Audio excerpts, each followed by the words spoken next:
12 বছর জমি দখল করে থাকলেই সেটি আপনার সম্পত্তি হয়ে যাবে। বিরাট সিদ্ধান্ত জানালো সুপ্রিম কোর্ট।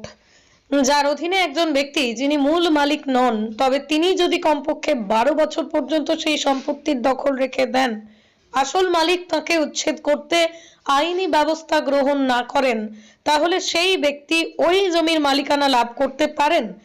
জমির অধিকার, সুপ্রিম কোর্ট কত বছর ধরে এই জমি দখল করে থাকলে সেটি সম্পত্তি হয়ে যাবে তা পরিষ্কার করলো দেশের সর্বোচ্চ আদালত। সম্পত্তির অধিকার নিয়ে একটি গুরুত্বপূর্ণ রায় দিয়েছে শীর্ষ আদালত।